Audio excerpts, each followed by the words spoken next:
Have you noticed how every time there's a new video, my hair just gets worse? Unit 5 cognition. I'm lying to Unit 5 sensation and perception. We got this. Let's do this. What's up? Vision. Okay, let me like come to go for this girl because this girl's big. Not big, but like she's rough. I don't like her, but Miss Abundance swore I was gonna love her. She was incorrect. I hope Miss Abundance not watching these because I'm crazy a lot. And I swear I wasn't. But sucks. That's how I learn. So the visual system, there's an eye for vision, help you figure it out. So basically everything works by light hitting our eye. For light, there's wavelengths. There's visible light is from 400 to 700 megawatts or something like that. Wavelength determines the hue of the color. So for wavelength, it's the hue. Amplitude is height, and it shows the purity, which is how big the wavelength is. Saturation is the richness of the color. Amplitude deals with intensity, and frequency deals with color. So depending on the amplitude, the frequency will change, and the intensity will change. Depending on the frequency, the color will change. Structure of the eye. I don't know why we have to learn this. I'm not going to optometry school. Okay. Structure of the eye. The sclera is the white part. Think of like a sclera, because it's clear, it's white. It protects from injury. The iris is the color part. It's a muscle and it opens and closes to let light in.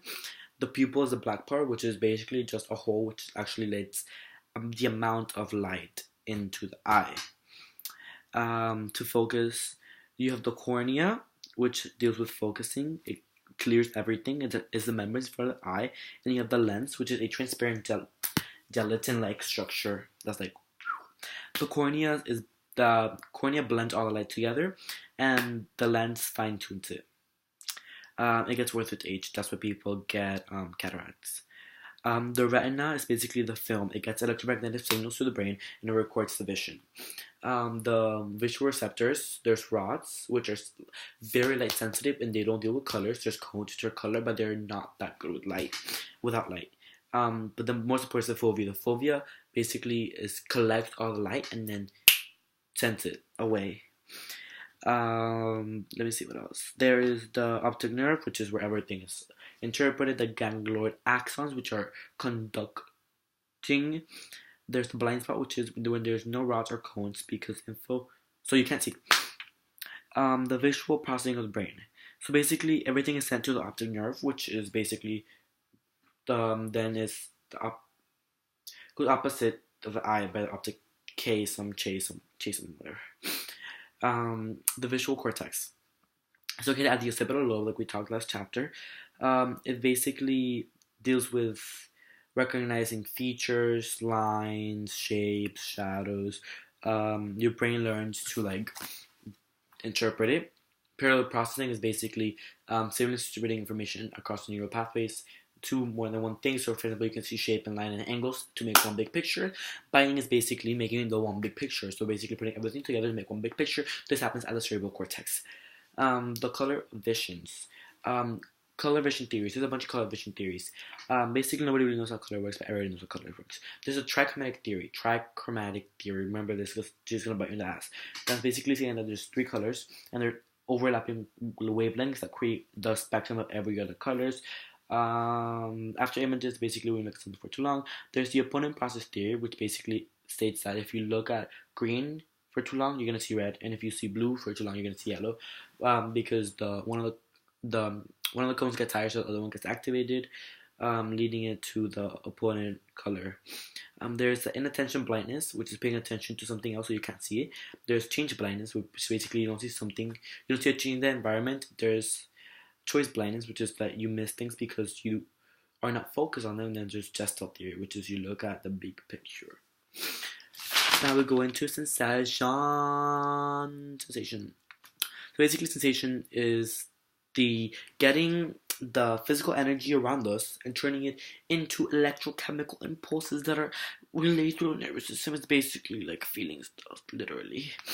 The purpose and the process. So basically, we have similar all around us, and our whole point is to interpret it in order for us to survive and to live.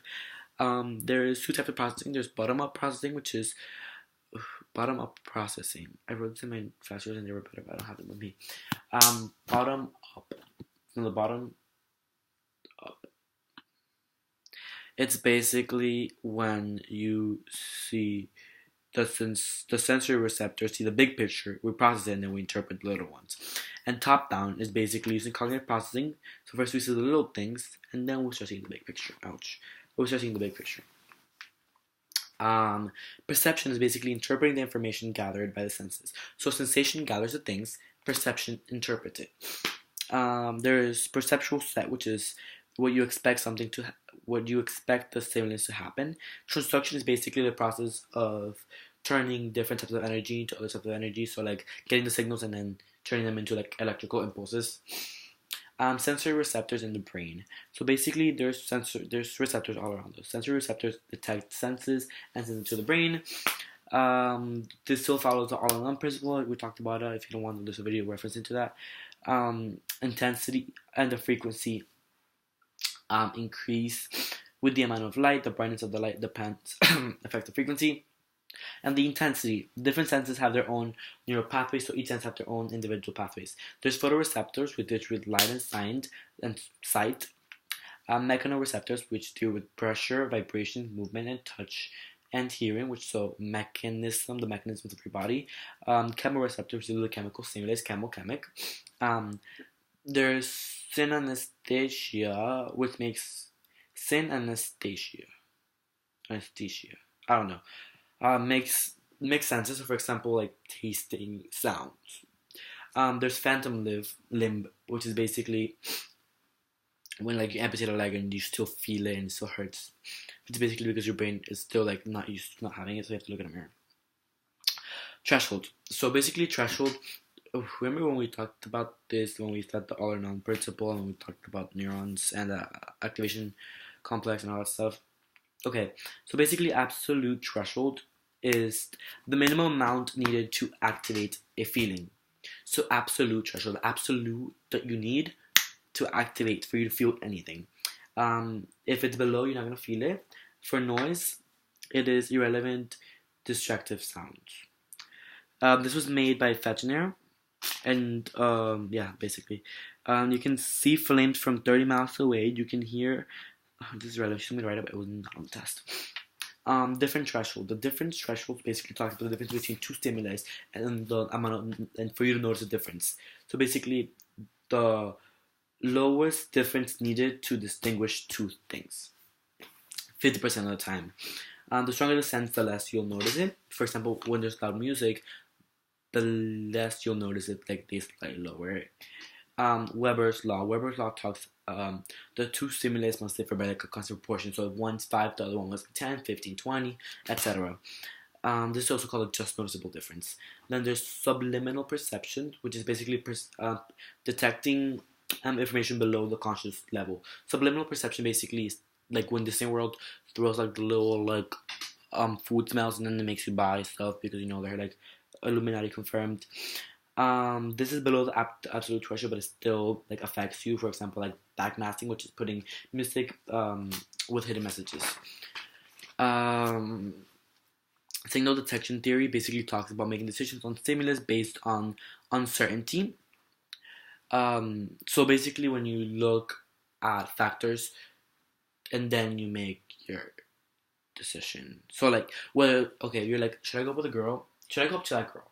If I go up to that girl, I could either get rejected or I could get like to give me her number. But those are called signal presence or signal absence, hit and misses. Information acquisitions is the question applicable, and then criterions making judgment, whatever. So this is not that great. Predicting when will detect signals. That's the signal detection theory. Perceiving sensory stimuli. So now we're perceiving the sensory stimuli. You have to pay attention, obviously. Like we talked about this in the second unit. There's selective attention, which is focusing on one thing and ignoring others. There's droop effect, which is basically when the misconcept of a name with a color. There's shiftable attention, which shows when you can focus on one thing and then another. Novel stimulus, which is new and different, unusual stimulus that will call your attention more than other things. Their skin color, movement, and emotional stimulus affect attention and perception. Emotion-induced blindness, basically when you're shown that you ignore the stimuli because of the emotion. Inattention blindness, basically, when you are invested in a task, so you might miss unexpected stimulus. For example, the gorilla thing. Change blindness is when you revert your attention to something else and something changes. Perceptual set. Perceptual set is like your expectations that might affect predisposed expectations to a situation. Sensory adaptations, basically change of the response based on the stimulus. So like room black, then used. I don't know. Extrasensory perception is basically like some new brainwave, like Illuminati. It's not true. There's no evidence. I think it's true, but there's no evidence. Okay, I'm gonna end this video here because I'm gonna make auditory taste a different video.